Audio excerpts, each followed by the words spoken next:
Money doesn't just come from one place. It drips, trickles, flows, and floods into our lives in different ways. Welcome to Drip Trickle Flow Flood, a podcast that explores the power of multiple income streams. And Tony, we have a cool guest with us today. I'm very excited. We have Dave Pillinger with Southside Living Magazine. So I'm going to turn it over to you, Tony, to talk a little bit about how you know Dave, and welcome, Dave. Yeah. So Dave and I don't know, we've met a long time ago. My office is in the zone of which his magazine covers, Southside Living, and we'll talk about that a little bit more. And Dave and I became friends, and Dave really played a big part in me becoming a freelance writer. He said, "Hey, Tony, will you write something for the magazine?" And he goes, "I was reading your blog." I go, "I didn't know anybody read that." And then he goes, "Yeah, write something for the magazine." And I go, "Well, I don't know what to write." And I couldn't think of it. And then I bumped into him again. He goes, "When are you going to send me something?" I go, "Well, I don't know what to send you." He goes, "Just send me a blog post and I'll print it." And I go, "Really?" And that was January of 2020. And I ended up having a bunch of different pieces in there. And then as of, I guess, the fall or late summer, I've been writing his features for the magazine, which has been fantastic. The connection has been super fun. We've become good friends, and he lives a pretty impressive lifestyle. And so that's why I wanted to have him on to talk about business, but then also how he takes business and money and explores the world. Well, Dave, good testament to you, because I'll say I'm a full-time writer for a living, and having that first person who encourages someone to write, and not just write, but submit, is huge. It makes all the difference. Bravo to you for doing that for Tony. That's incredible. Yeah, absolutely. So Tony's been a real joy to work with, and I was really impressed with his blog posts. As Tony said, didn't realize it was 5 years ago, but seeing his blogs in the kind of social media world. And I thought with our publication, I guess we'll get into it shortly, but this is the kind of local, pertinent, informative, entertaining stuff that we need for our readers here on the south side of Birmingham. And yeah, it's been great. Tony and I have become great friends through this. And he's now what we call the content coordinator. He interviews our family stories every single month, and he's just been an absolute joy to work with. It's just a fun thing to be part of. I do feel very privileged. It's been hard work to get here, but it's been hard work that I've thoroughly enjoyed every step of the way. Amazing. Yeah. So Dave, why don't you tell our listeners a little bit more about the magazine and what you do with Best Version Media with this magazine and then beyond. You serve in multiple roles there. Absolutely. Thanks, Tony. Yeah, I have multiple different kind of responsibilities with the company. So there's a company called Best Version Media, which are based out of Milwaukee, Wisconsin. And they started in print in 2007, which was a very inauspicious time to start a magazine group. We started off with 6 magazines, inauspicious because 2007 was just about when the worldwide recession kicked in. So not only did we incubate and survive those kind of turbulent times, the growth of the company has been absolutely phenomenal. I've been with them for 12 years now. So over the 19 years we've been in business, we've now grown to be the 3rd most widely read print media in all of North America. And we have approximately 1,500 magazines in every state in the US, every territory in Canada.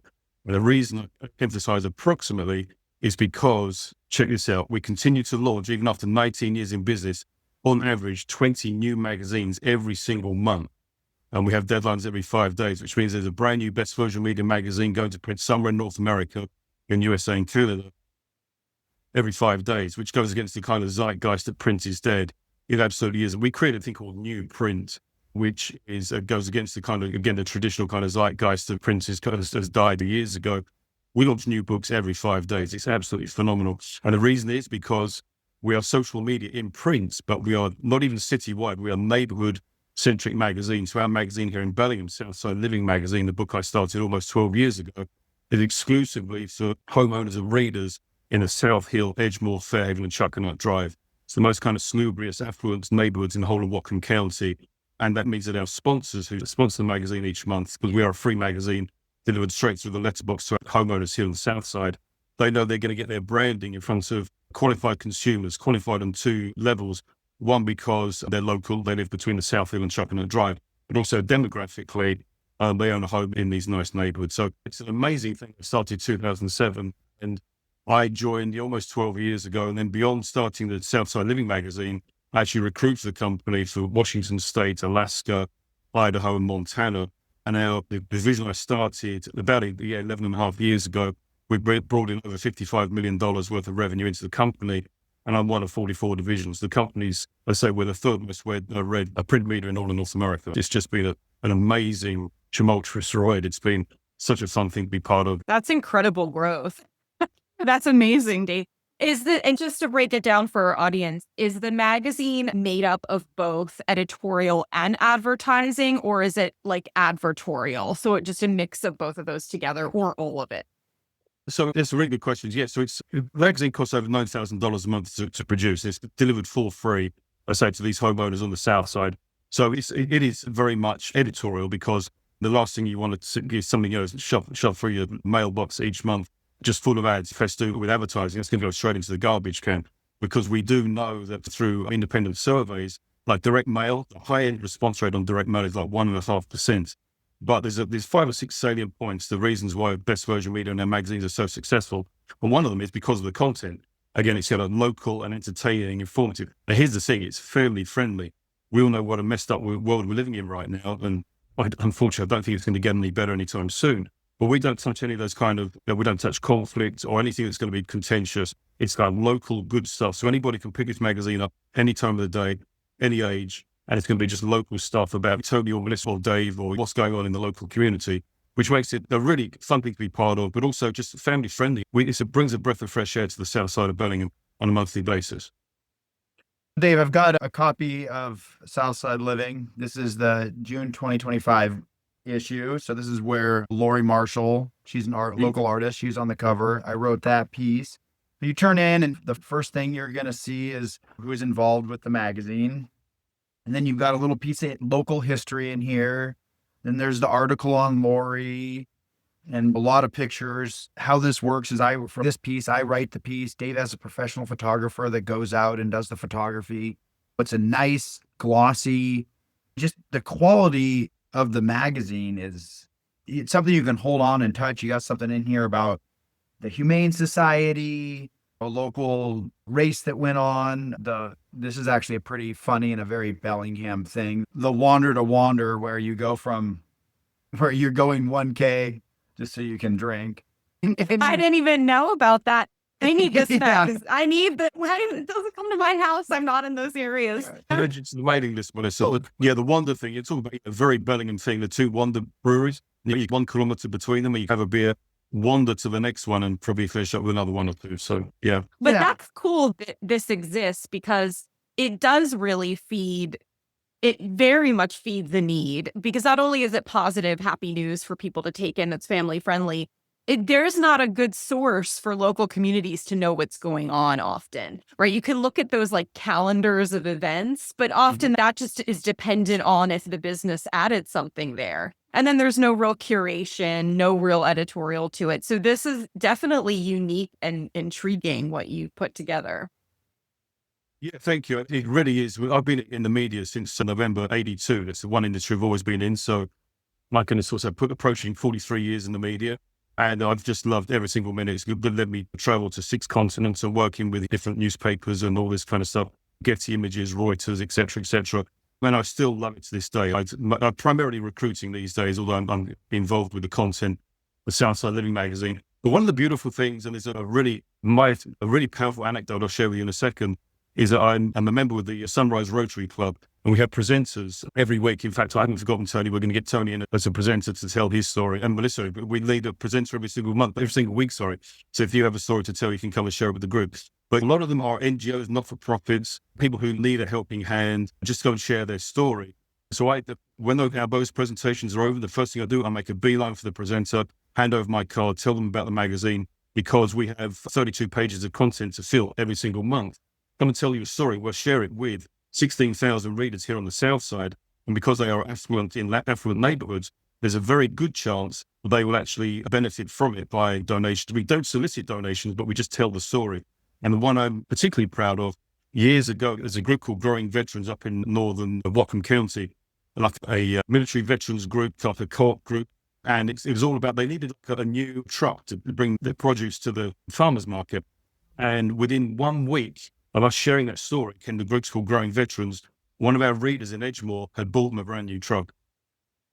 So that we really do make a difference. And this is, Rotary makes a big difference around the world, has done since 1905.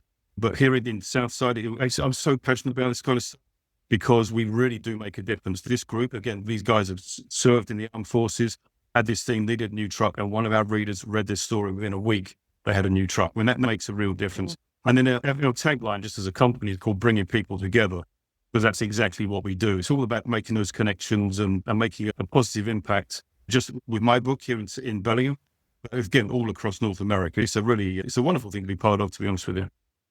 So you have the magazine, which is one of your income streams, and then you're doing the recruiting as the second income stream. I guess talk a little bit about how you've balanced having those two roles, and then maybe we can lead into your blog, The One Step Beyond, because everybody's going to you should follow his blog.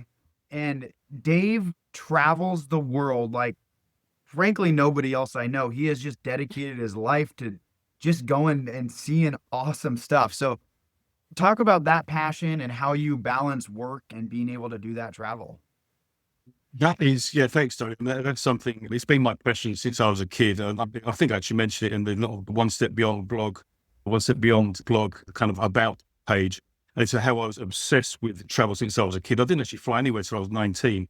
I flew on a Learjet to Sarajevo in the old Yugoslavia. I went over there for my first work trip to the Winter Olympics. But way beyond there, before I'd been anywhere, there's a big atlas in my mum and dad's house. And I was just obsessed with going through the pages. And I was intrigued in particular by Montevideo, the capital down in Uruguay, because it seemed so, the name sounded exotic. And when I looked at the map, it was all the way across the Atlantic and it was so far away in South America.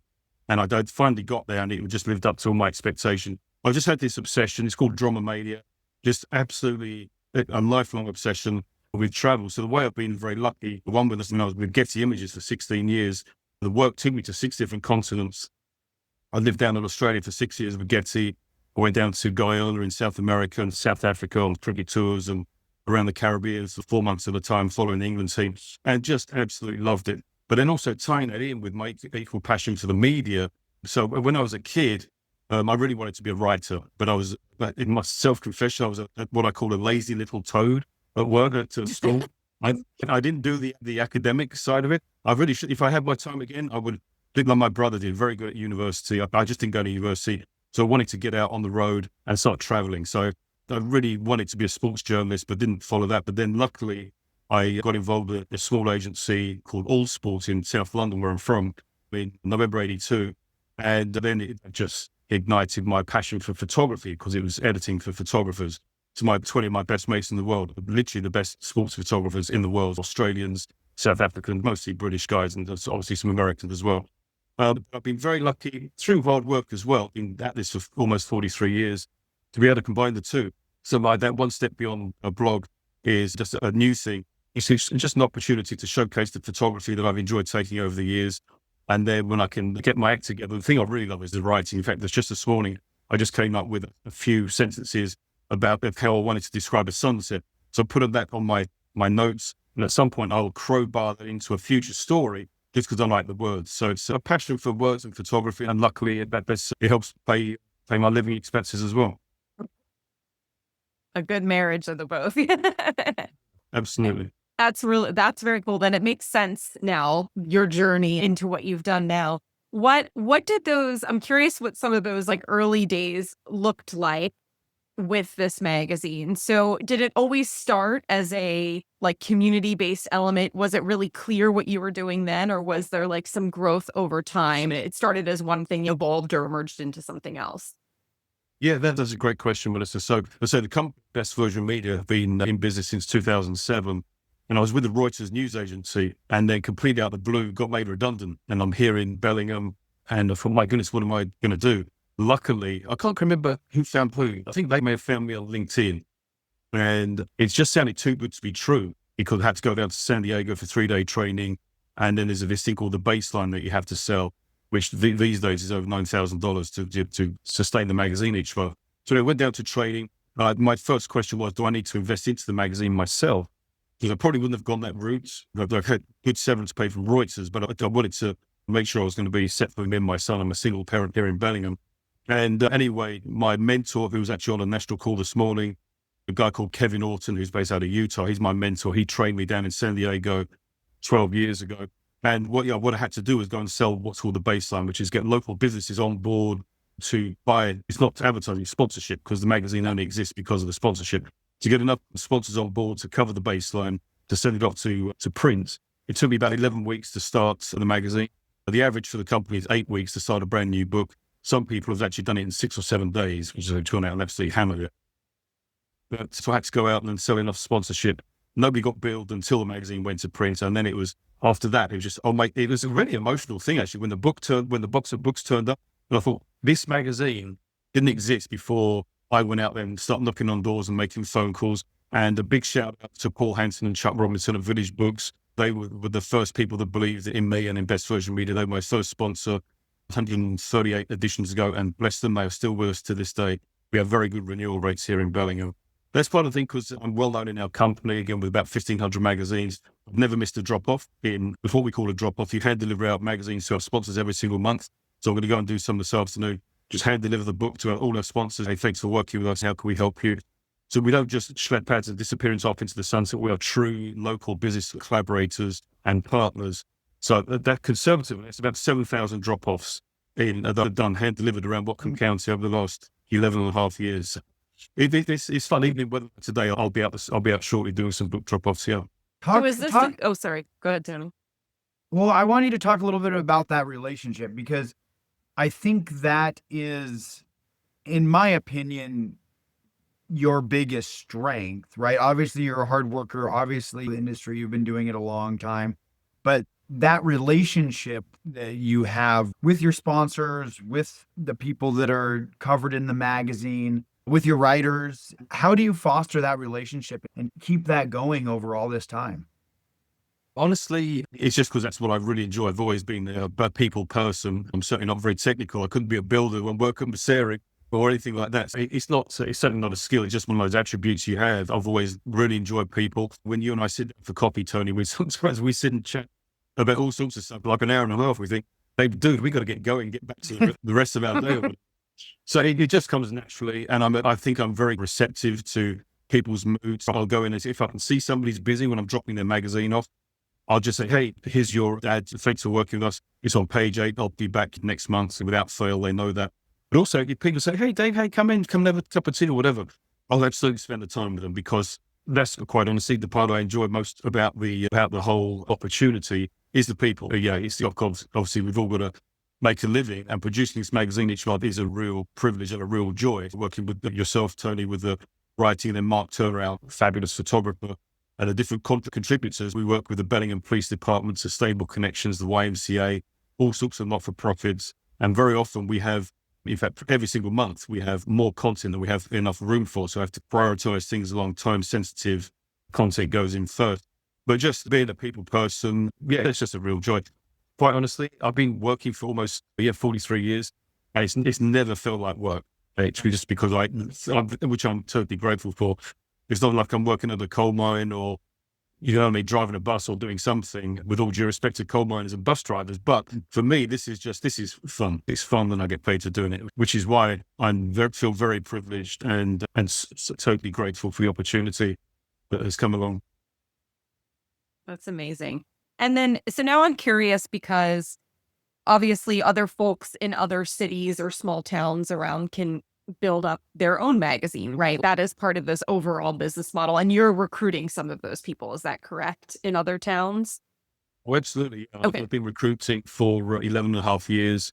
So we have 43 magazines currently in my division. We've got 34 on my team, 18 of which are publishers, which means the other was at 16, either working towards their own magazine or just come out of training. We train every 2 weeks. I was in Las Vegas for training last week. We train all over the country. So every 2 weeks, we've got new people coming on board. Very often we have 200 people in a training session. So the company, at one point, we're fairly recent, 5 years ago, that year, and that was like, whatever that is, 14 years into the business, That year we grew by 10,000%. It's an absolute rocket ship of an opportunity. Yeah. I'd say that for last year, we delivered to our readers 53 million copies. So we're third only behind the New York Times and the Wall Street Journal in readership across North America. So yeah, I recruit, and most of my job now is mentoring my teams, getting them to training. And then like yesterday, I was out at a Rotary Club golf event. We had a changing of the guard thing. But I had a 911 call. That's what we call it, 911. If somebody's with a client and they have a quick question.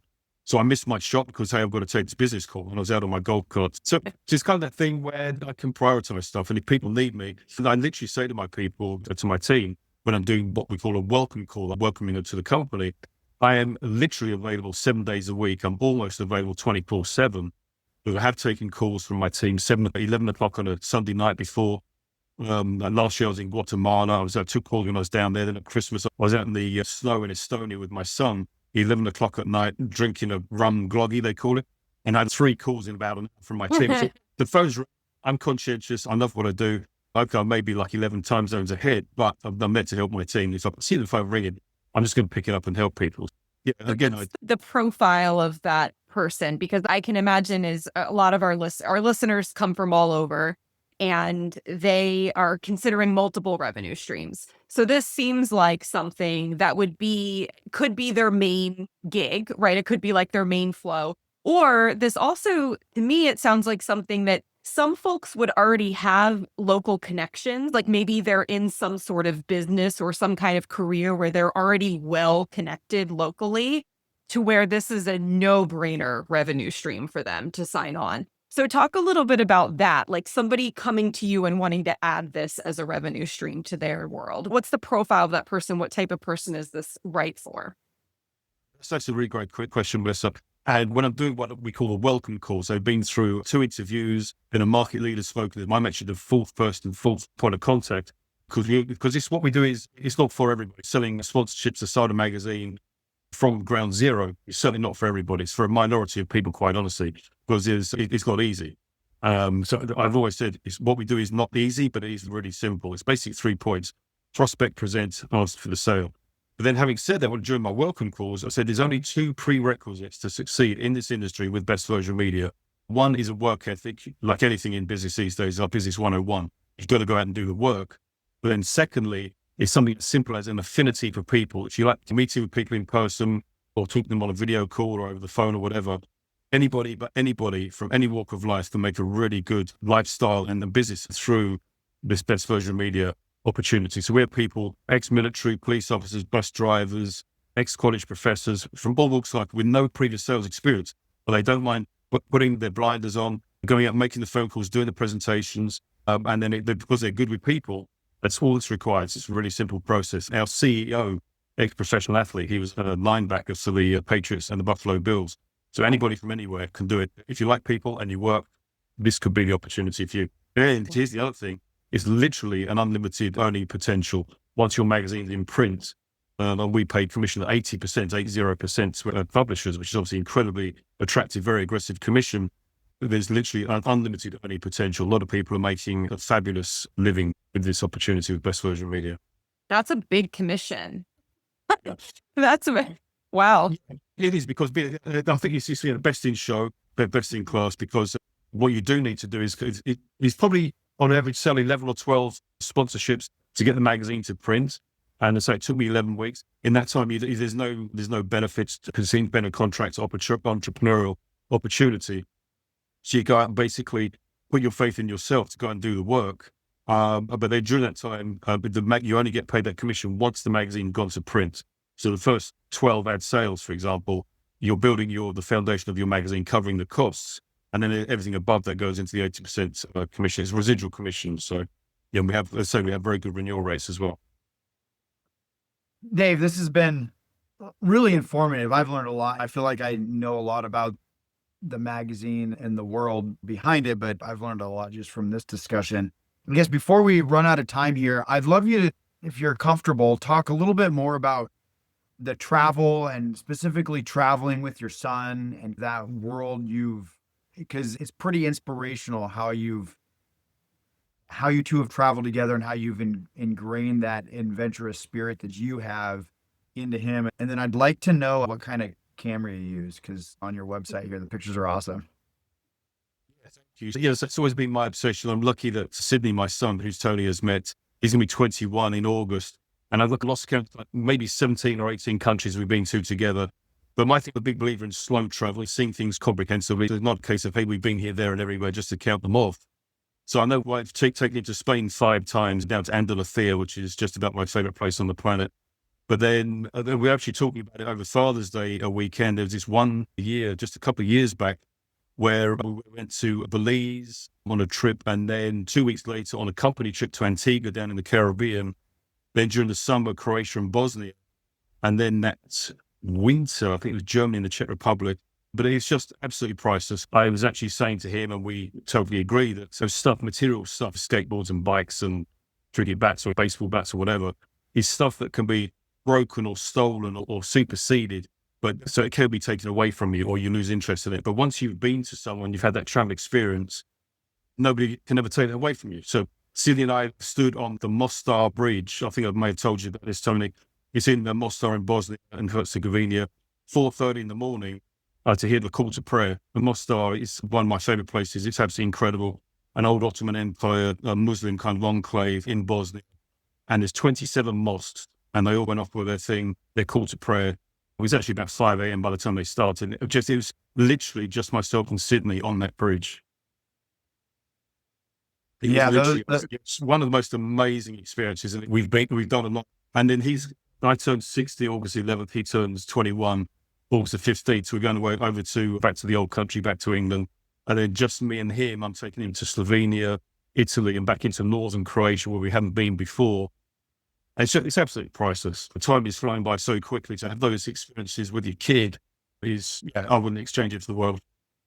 I think that's what's so intriguing about you for me, is that you have this magazine you're running, you have this other role you're playing with Best Version Media, and you've created these income streams, and you have financially made the decision to prioritize where you are spending your money. And it's incredible where you have been, those memories you've created. I love that you're sharing them on your blog, because it's so easy to just buy and consume, and you can outspend an income so easily and never be able to go experience anything, where you have really prioritized the experiences like you just said. And I love that. So what kind of camera are you taking these pictures with?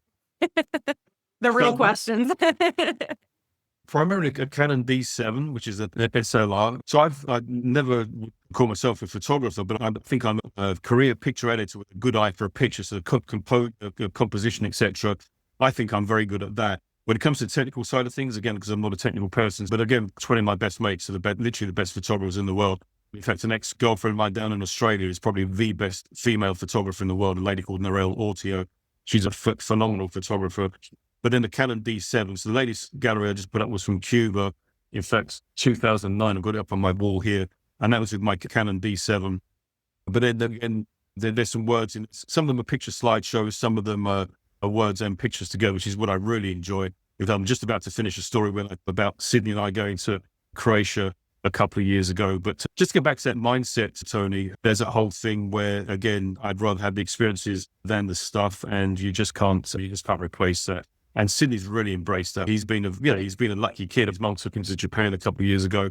I think we've been to Spain and then 5 times, and then I think it's maybe 16 or 17 countries together. But it's such an amazing experience for a young chap like that. He's 20, such a confident young man because of the stuff he's seen. In fact, I guess we're running out of time, but one of the proudest moments of we're walking through the labyrinthine kind of marketplaces in Mostar in Bosnia. And there's people cooking all sorts of different food, and they all look different. And there's the yashmaks and the Muslim ladies and the mosques with all the call to prayer going on. And we walked past this ice cream vendor, and there were 2 Bosnians speaking this to us impenetrable kind of language, and they didn't have enough money. Sydney, and we didn't even think about it, he paid for their ice creams. And the vendor said, "Oh, do you know these guys?" And we said, "No, just have a nice day." And it was just that passing it on, you know what I mean? That play it forward thing. Being very good, especially because he's got an American accent, and obviously we're foreigners in Bosnia. It's just that being a good ambassador, just doing the right thing. So That was completely unbidden. He just did it all of his own volition. And just recently he's taken himself off to Los Angeles for 3 days in Texas on his own. And it's one of those things where he didn't even mention it to me. I said, "Oh, Sydney, do you want to make a coffee tomorrow?" He said, "Oh, didn't I tell you I'm going to LA tonight on my own?" It's just like, dude, wow, you've grown up. And it's like, I think I've been an integral part of that. That's very cool that you've created a whole life where work feels like play and that you're able to travel so much and pass that along to your son. So it was really cool to learn about, Dave. Yes, thank you. Yeah. Is there any last thing that you'd like to share with our listeners? This is a financial driven podcast, but I think also a lifestyle podcast, the whole thing of creating these income streams that can serve a lifestyle. And I think you're living the epitome of that. So any nugget or anything like that you'd like to leave with our listeners? I think just literally the cliche, carpe diem, go out there and make it happen. I was very fortunate to have this opportunity presented to me, but then it's been in process for 43 years. So I have worked hard at it, and it hasn't been easy, but it has been a lot of fun along the way. So I think just go out and seize the opportunity and live your life to the best of your ability. And if you can find something that you enjoy, what is it they say? If you find something you enjoy, you'll never work a day in your life, something like that. Life is flying by, just try and make the most of it and have fun, be healthy. And I tell you one thing, is try to stay off the mainstream media, because there's so much. We had a conference in Vegas last week, and I said, just try to dial down your intake of news, because that can put you in a negative, cynical frame of mind. So I think it's a beautiful world out there. Just try and go and live it and be the best version of yourself. That's what we tell ourselves, the best version of media. Thank you, Dave. Nice, wise words to leave us on as well. And for anyone listening, if you enjoyed this episode, please rate and review on your favorite podcast platform. And with that said, we will see you next time on Drip Trickle Flow Flood. Thanks again, Dave. You're most welcome. Thanks, Melissa. Cheers, Tony. I'll see you soon. Cheers. Bye. Bye.